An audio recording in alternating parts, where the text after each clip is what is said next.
Jake's Jingle Jam at 93.3 Jake FM. Riverwind Casino, big thanks to them and all the fun bringing along Thomas Rhett for the show. Thomas, what's up, man? Man, not too much. Yourself? I'm just here. Yeah. I'm having a good time. Well, you look great. I like your vest. Well, I appreciate. I was at the casino floor earlier, walking by, and someone said, "Where do I cash out?" I'm not even kidding. I said, right over here. Yeah. I tried to take all you the need is a badge. Well, I got a little thing. There you go. Anyway, someone did come up and said, if I could have a beer with Jesus, I'd take a long time and enjoy every sip. Yeah. Where did that come from? Yeah, man, I'm only 22. I wrote that song when I was in college still. Yeah. And it was kind of one of those points in my life where I was, every kid kind of gets out of high school and either go to college or the workforce or the Army. And you kind of, when you're out of your parents' house, you kind of get to do things that you hadn't been able to do. So I went to different churches and I was hanging out with different people and doing different things. And I was kind of at a finding myself point in my life. And, up to this point, I hadn't really written any songs of depth at all. Yeah. And I wanted to write one that meant something. Yeah. And so me and my two buddies, Lance and Rick, who I wrote the song with, were at lunch actually before we wrote it. And man, we were just talking about some of the coolest moments / conversations we'd had over the years where, with my best buddies, sitting around a fire at 2 a.m. drinking a beer. Yeah. And I remember Lance saying, like, what if you could do that with Jesus? And then it clicked right there. And then it clicked, yeah. It's like, it's one of those things like, man, we got to write that song. Sure.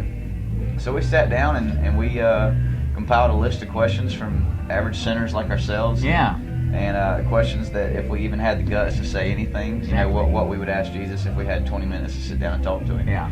And so it kind of spurred from a conversation, and that's how it fell out. So it comes about, and you get a huge reaction from it. The positive reactions, I mean, of course, it's the fact that it's something that if anyone had the opportunity would or could, they would do it. Absolutely. What was your dad's reaction? He loved it.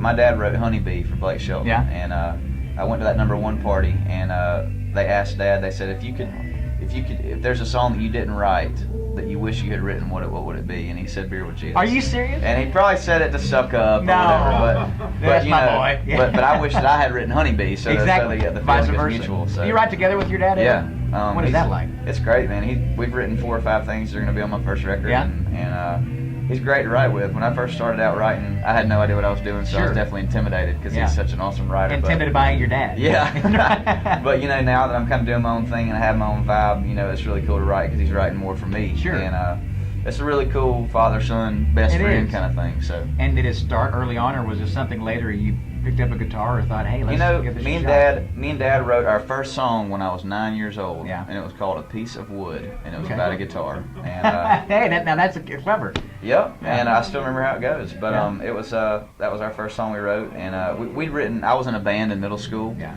Called the High Heeled Flip Flops.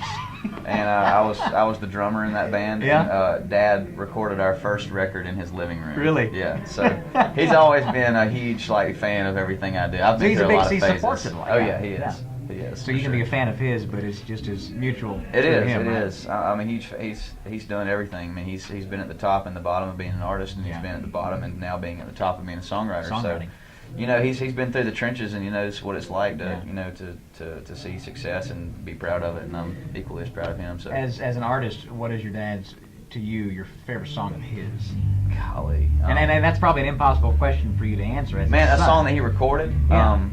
He had a song on his very first record called Katie Brought My Guitar Back. Okay. I don't know if you've ever heard that. I don't know. It was an album cut? Yeah, it was an album cut. You gotta dig for those. That one and I Break for Brunettes. Yeah. Don't Get Me Started is probably my all-time favorite Rhett Akins song. But, he's written a million songs, literally. So. Yeah. Very neat. So as you look forward to the ending of 2012, it's been a great ending for the year. But then 2013 means some new things for you, doesn't it? Yeah, man. This year was a lot of firsts. This is actually my first full year of being on the road and being Thomas Rhett. Being Thomas, And my very first radio visit was right here at Jake FM. Were we your first? Yeah. I remember when you came through and you never forget your first. Is that right? So. And how was it? It was fantastic. Because Golly, we were talking at Jingle Jam. We talked to a few, and Dee said he's heard that sometimes these don't go well. Yeah. And radio visits, when people they come and see us and try to promote your music, and we loved it from the get-go. Something to do with your hands, my hands. Yeah. And what was the reaction? Different all around, or was it all mutual? Visiting radio can be very intimidating. Yeah. Because you sit there with your guitar and you're trying to impress the bigwigs of the radio station. But really, are they that? They're not that big of a deal. They're bigwigs. In an artist's mind, they're bigwigs. But yeah, man. I mean, I put out my first single and I crazily got on a big. I was on tour with Toby Keith this whole Yeah. summer and did a lot of club stuff. You know, trying to build that fan foundation Sure. from the bottom up.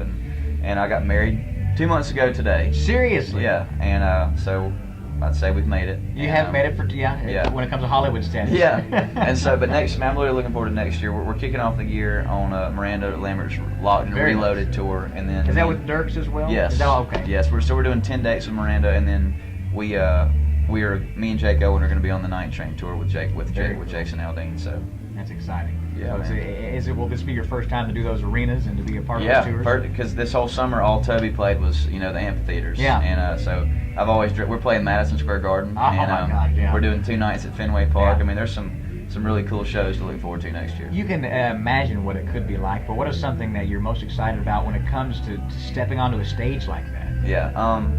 Nerves. Really? Throwing up. See, Yeah, the whole thing. Doing a Bieber on stage, Yeah. and vomiting. Yeah. But it was at the fact that you think about how it's going to sound or what it might It's feel more like. just excitement. It's Yeah. like nervous excitement. Because I don't really get nervous like that I'm going to mess up, because I mess up every night. So, I mean, you have to learn how to mess up. you have to learn how to mess up good. Yeah. And when you can learn how to mess up good, it's Yeah. charming. So, Yeah, exactly. that's what you try to master. And but I just get so amped. Like I need a punching bag backstage. Because you're excited. I'm so excited. Is this anything of your dad coming out of you, or is this Thomas Rhett?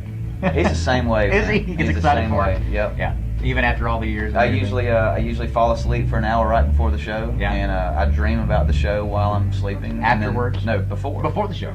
And then I wake up and I'm like just pacing. So So after this big concert happens, maybe your first night, you call your dad. What do you think he'll ask? What do you think you'll say?